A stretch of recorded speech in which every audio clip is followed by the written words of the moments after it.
It was supposed to be my grand moment. The day I'd finally confessed to my crush after months of secretly liking her posts, reacting to her stories, and accidentally heart-reacting to her family pictures. I'd practiced in the mirror, in the shower, and even while brushing my teeth. But every time I imagined myself saying "I like you," my brain would do a full system shutdown and reboot with error codes.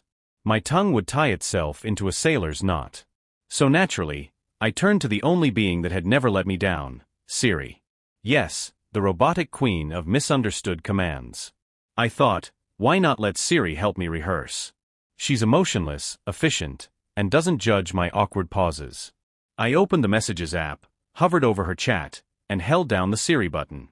Siri asked what I wanted to say. I whispered like I was committing a crime. Siri, send this message to Emma. Hey, I've been wanting to tell you this for a while. I really like you.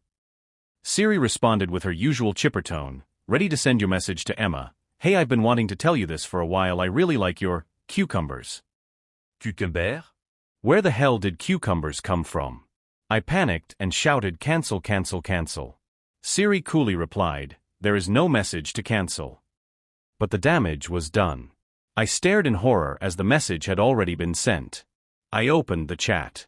There it was. Sitting there like an unflushable turd. Hey, I've been wanting to tell you this for a while. I really like your cucumbers. For a few moments, I considered moving to another country. Maybe North Korea. Maybe I could fake my death and reappear as a monk. But just as I was contemplating, she replied with a simple. I knew I had one shot at redemption. I cleared my throat, opened Siri again. Okay Siri, send this message to Emma, sorry typo. I meant I really like you. Siri responded, sending, sorry hippo. I meant I really licked you. I died inside. I watched in slow motion as the message was delivered. My thumb trembling over the unsend button, but somehow only managing to favorite the message instead. My phone buzzed immediately. She replied, are you okay? Are you drunk? I shouted internally, why is there no tutorial for life? I wiped the sweat off my face, took a deep breath and decided to go full manual. No Siri. Just me, my thumb, and my shame. I typed, sorry Emma, I was using Siri and it keeps messing up. What I'm trying to say is, I have feelings for you. I pressed send and sat back waiting for her reply. But the three little typing dots came up. Then disappeared. Come up again. Then gone. It was like watching a horror movie but with no background music. 5 minutes passed. Then 10. Then an hour. Nothing. I thought maybe she fainted. Or maybe she's writing a 3,000-word rejection essay.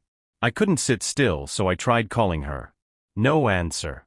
I sent another message, sorry again, I'm just really nervous. No reply. I waited until midnight. Still nothing. Then I remembered.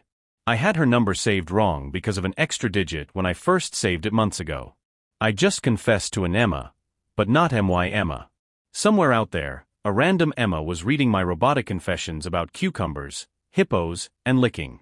I screamed into my PO. At that point, my only comfort was that at least I didn't send a voice message.